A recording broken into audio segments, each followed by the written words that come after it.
Welcome. This is a training video for how to do a trial via WebEx.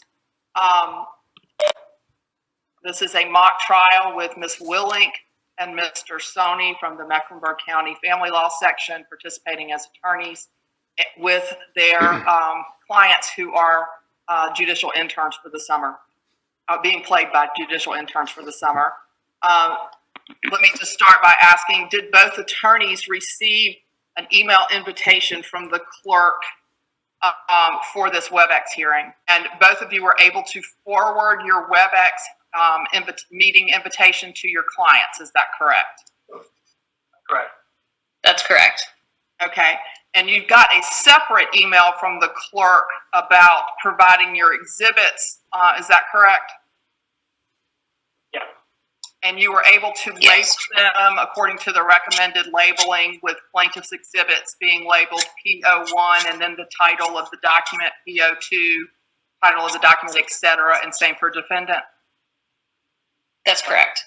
And have both of you shared your exhibits with each other in advance of the trial? Yes. Okay.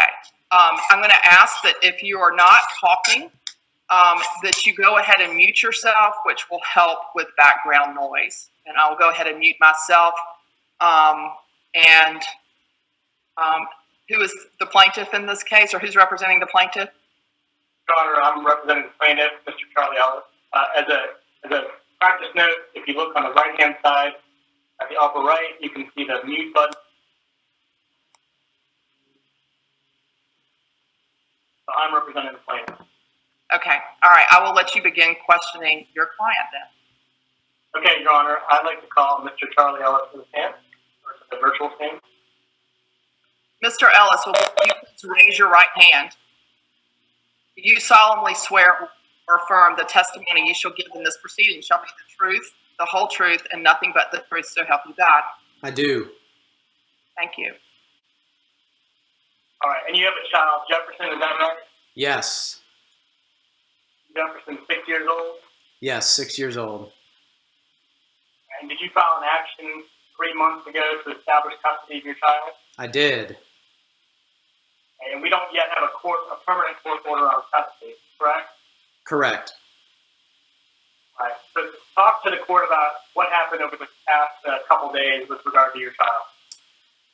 Yeah, so basically I had an agreement with Kirby to be able to pick up Jefferson from daycare. When I went to pick him up, the daycare center said that had already happened, that Kirby had picked them up, and since then, in our verbal agreement that we had, I was supposed to have them at these times, and I texted and emailed, and she would not get back to me, and so that's why I did this.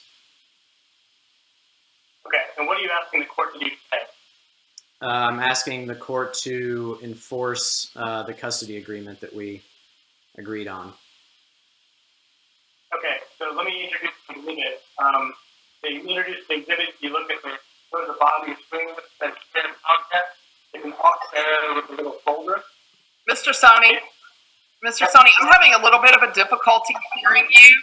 I'm going to ask that because we're having some unusual interference with noise, that y'all try the walkie-talkie method of communicating. And so when you ask your question, Mr. Sony, your microphone is on and Mr. Ellis's is off. And then when Mr. Ellis responds to your question, the reverse happens to help improve the quality of the sound. Okay, will do, Your Honor. So I'd like to introduce an exhibit. In order to do so, I look to the bottom. There's an up arrow with a folder that says share content. Upon clicking that, it has different options. If your exhibit is already open in PDF or in a JPEG, then that box will show up.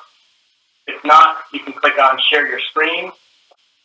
I am seeing your screen, so you can ask your client about the exhibit.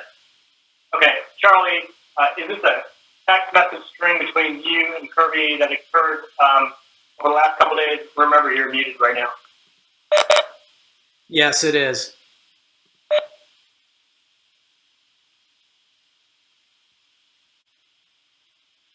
I said, tell the court what this text string is all about. Oh, so okay, so this is the first contact that I had trying to get in touch with Kirby about picking up the kid from daycare, and this is just the text that I sent and when she stopped responding to me. Exhibit into evidence as plaintiff's exhibit 1 as shown by the P01 label at the very top, or by the file name P01 in the exhibit. No objection to that being admitted, Your Honor. Okay, plaintiff's 01 is admitted. Ms. Willink, and you have an actual PDF file of this that has been sent to you in advance of the trial. So you have a copy of the actual exhibit, correct? That's correct, Your Honor. All right, very good. Continue, Mr. Sony. Thank you, Your Honor. So in order to stop sharing your screen, you're going to click on it. You're going to hover over the very top and click Stop Sharing. And doing that, it takes you back to the main screen where you can see all the people. Okay. Thank you, Your Honor. So in order to stop sharing your screen, you're going to click on the, you're going to hover over the very top and click Stop Sharing. And in doing that, it takes you back to the main screen where you can see all the people. As a side note, if you hover over the upper right, you'll see different views of the speaker. So by clicking on Active Speaker View, it'll show you whoever's speaking at that moment. By clicking the middle, you'll see thumbnails of the other folks in the hearing at the bottom. And by clicking on the right-hand one, it'll show you a grid view of all the people in equally sized box. So pick whichever view makes the most sense. So Mr. Ellis, you have some other exhibits to show. Were you able to take pictures of your of your son's room, who hasn't been able to spend time with you in over a week at this point? Yes, I was able to take a photo. Okay, and as a side note too, when you're unmuting yourself, you might want to let your clients know to wait about 3 seconds so that the unmuting actually happens instead of talking halfway through mute and halfway through unmute. So clicking on a picture, going back to WebEx, hitting the share content button at the bottom again, and you'll see this time, because I opened the photo first, it has the photo as one of the boxes. You click share, and that should show the picture to the rest of the attendants. Mr. Clicking on a picture, I'm going back to WebEx, hitting the share content button at the bottom again, and you'll see this time, because I opened the photo first, it has the photo as one of the boxes.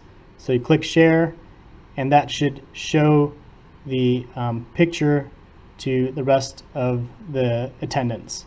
So Mr. Ellis, do you can you identify this picture that I've shown you? Can you identify this picture that I've shown you? Yeah, that's Jefferson's bedroom. Okay, and has your son been able to sleep in this room anytime for the past week? No, he has not, because he's been with Kirby this whole time. Okay, and so your contention is that she's improperly withheld your spouse for the last 10 days and deprived him of access to his bedroom, taking a picture of, right? Right. Okay, and I move to admit defendant's exhibit 02 as labeled in the upper left-hand corner into evidence. No objection, Your Honor. Admitted. If you're having difficulty hearing someone, they have the option to follow the instructions from the email from the clerk to call in on a phone for purposes of audio while still using their computer for video, and that has successfully improved sound quality for some of the trials that we have had. Go ahead and finish up, Mr. Sony. Okay, thank you, Your Honor. So in order to, again, in order to stop sharing, you'll see the buttons at the upper right, top, that will stop sharing the application, and that will take you back to the main joint session. Your Honor, I have no further questions for my fantastic. Thank you. Any questions, Ms. Willink? None at this time, Your Honor. Thank you. Any other witnesses, Mr. Sony? Your Honor, I think Mr. Ellison's profile speaks for itself. Ms. Willink, would you like to call Ms. Walters? Sure. The defendant would call Ms. Kirby Walters to the stand. Ms. Walters, if you'll please raise your right hand. You solemnly swear or affirm the testimony you shall give in this proceeding shall be the truth, the whole truth, and nothing but the truth, so help you God. I do. Thank you. Ms. Willink, you can go ahead and proceed. Ms. Walters, can you please state your name for the court and explain where you live? My name is Kirby Walters, and I live in Greensboro, North Carolina. Thank you. And Ms. Walters, you and Mr. Ellis have a son together named Jefferson, is that correct? Yes, Mr. Ellis's testimony, is that correct? I have. Okay. And based on that testimony, strike that. Where is your son presently? He is currently with me. When was the last time Mr. Ellis saw your son?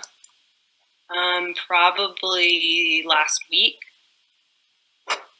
Do you pick up your son from daycare regularly? Yes. Okay.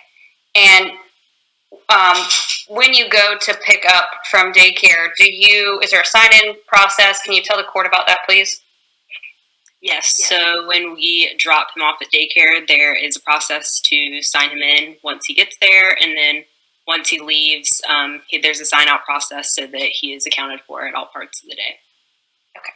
And when you last signed out, or when you last picked up your son from daycare, did you engage in that process and sign him out? Yes. I'm now going to introduce the defendant's Exhibit 1, Your Honor. I'm going to share my screen. Okay. Ms. Walters, can you see my screen? Yes, I can.